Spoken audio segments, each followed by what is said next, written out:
All right, hello wine drinking people. Today is Tuesday, the 25th of August. Wrapping up another great month here, finishing up the summer at the Wine Watch, and just a few tastings this week. We got Calera winery, an Argentina property, one of the top estates at Cafe Maxx tomorrow night. And we got our vintage Australian tasting on Friday night, which is sold out. And what are we doing today? We've got a review on our Calera dinner that we had a week ago at Cafe Maxx. And let me tell you, Marta Rich brought the goods from the winery. We had some outstanding older examples of this landmark producer's wines from the Central Coast area, Mount Harlan region, located about 90 miles south of San Francisco and about 20 miles inland from the ocean. This is the area that Josh Jensen found after traveling to Burgundy and becoming inspired with the Pinot Noir and Bordeaux and the Chardonnay varietals that he tasted there and realized, I need limestone if I'm going to do this in California. He found one of the largest beds of limestone in California here at Mount Harlan, and minuscule yields, even though these vineyards are 30 years old and they're starting to get up there in terms of age, and vines naturally yield less when they get old. If you went out there and planted new vineyards, you're talking less than 2 tons an acre possible yields in this area, and most people just say, not worth our time. But you know what? These guys at Calera are producing some of the best California Chardonnay and Pinot Noir, and we were here to prove it at this tasting. We're going to make this an annual event. Well, Marta agreed to it anyways. Why the heck not, man? I'll sit down and taste the wines of Josh Jensen, Calera Winery, any day. And these wines, hey, Cafe Maxx brought the goods too, man. These guys always put out some great food. Even though Oliver wasn't there, the guys and girls in the kitchen put on some fantastic show without him. We started out with not one, not two, 3 pass-arounds. That's right, folks. You're going to get enough to eat at a dinner at Cafe Maxx. And the Central Coast Chardonnay 2009 vintage, one of the best values we have on the shelf. That's right. It's going to be on the shelf for the rest of the year. It's going in one of our gift boxes this year. The Central Coast Chardonnay and the Central Coast Pinot Noir, both 2009 vintage. This wine's got some lovely fruit to it, apple, pear, and a little bit hint of honeysuckle, a note of oak spice there. Very fresh and clean, though. You notice the minerality in this wine, even though it's not from the Mount Harlan property. It lists all the growers on the back. It doesn't seem like the people at Calera are too concerned about anyone stealing information on where they're getting the goods. But it's a nice way of saying good job to all the people that they work with. And $15.84, are you kidding me? One of the best values we've had in the store all year from California. All right, the crispy cornflake fried snapper, the tropical fruit salsa, and orange basil remoulade went perfect with these older Chardonnays that we had from Mount Harlan. This is the Estate Fruit 2002 and 2003. These wines starting to show some of their age, but still lovely freshness. The 03 a little more advanced than the 02, even though it's a younger wine. The difference in vintage there showing. But the tropical fruit salsa really helped to bring out the fruit in the wine, and that orange remoulade sauce, the richness from the minerality and the acidity really helped work nicely with that. That was the best pairing of the night for me. But like both of those Chardonnays tremendously. And $43 and $40? Are you kidding me? Some of the greatest values in older vintage Chardonnay we could offer you from one of California's greatest producers. All right, next up, a Carpaccio filet mignon with sun-dried cherries and shiitake mushrooms. Pure culinary genius with the Pinot Noirs. And the mushrooms by themselves just added another level of complexity to the older Pinot Noirs. We served this one with the Central Coast. And this wine showing a little bit on the herbal and earthy side there. Still very young. Black raspberry, black cherry fruit. A bit reserved, dare I say Burgundian.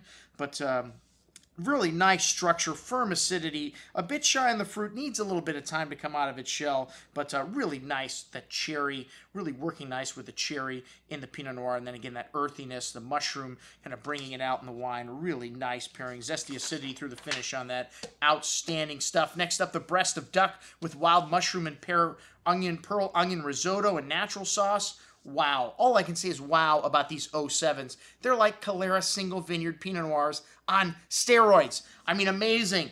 The Ryan, the Mills, and the Jensen, all 3 outstanding. This is a great vintage for Calera. The Jensen, just a stunning array of liqueur-like fruit, exotic spice, and that's minerality showing that is Mount Harlan. All 3 of the wines, outstanding. The Ryan, maybe the lightest of the 3. The Mills kind of in the middle, just how they're arranged here. And then the Jensen, the real fruit bomb. But all 3 of these wines, most excellent in quality. And wines you want to hold on to for another 10 years. And hey, the 1990 Pinot, 20 years old now. With the next course, the blue raspberry glazed sterling pork tenderloin. Maybe the blue raspberry a little bit much for the Pinot Noir, but I like the way they did the sauce on the plate and kind of on the side. You could mix it in there how you wanted it. And this wine's starting to show a little bit of maybe oxidization, but still some lovely freshness, some lovely acidity there. One of the key things in a wine aging a long time, but the fruit's starting to fade a little bit. You really have to like older wines here, but still very interesting to taste,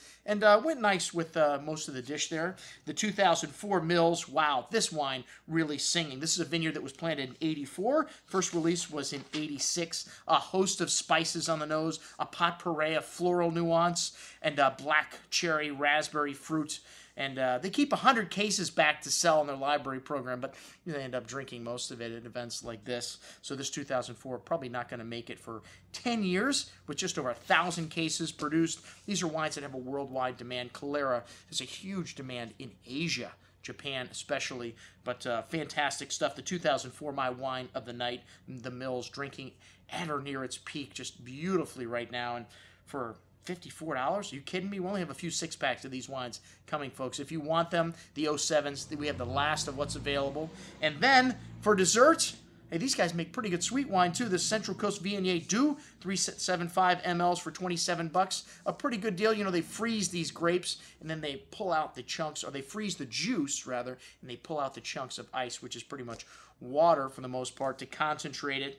And really nice kind of honeysuckle, peach, kind of muscat baume de Venise on the nose, a little ginger in there, really nice fruit on the tongue, but lovely balance, lovely acidity, very fresh, and really nice, refreshing dessert wine. I don't eat dessert usually until like 3 in the morning when I wake up in the middle of the night, but the creme brulee looked delicious, my favorite thing on the menu at Cafe Maxx. And hey, we had a couple other wines from Calera in the store. These guys stopped in. The Central Coast Viognier, one of the best values in a Viognier, only 840 cases produced, really pretty perfume there, floral, peach, lychee nut fruit, really nice texture on the tongue, too. Not over the top. Some Viogniers can be a little sweet and a little bit overbearing, but really nice balance there. Hey, the Mount Harlan Viognier, only available in half bottles because Robert Parker's review, the 2009. Lovely intensity. This is their estate fruit, and like ×3 the intensity of the Central Coast, which is from purchased fruit, Asian pear, white peaches, a lovely amount of perfume, kind of spice, and white pepper.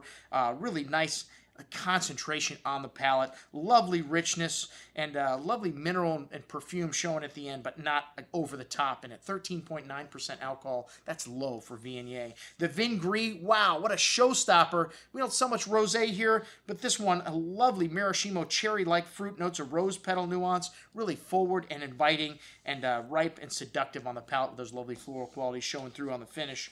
And then the 2008 Marta Harlan, this one had a lovely amount of spice on the nose, incense. This was a year of frost, and the first year that they were certified organic, by the way. Calera now 100% certified organic up there in Mount Harlan. Pretty raspberry-like fruit. A bit reserved right now. This wine needs a little time to come out of its shell, but lovely aromatics here, and just give it a little time. That's what I had to drink at the Calera Wine Dinner, folks. I'm your host, Andrew Lampasoni, signing off for the Wine Watch, saying remember, always drink the good stuff first.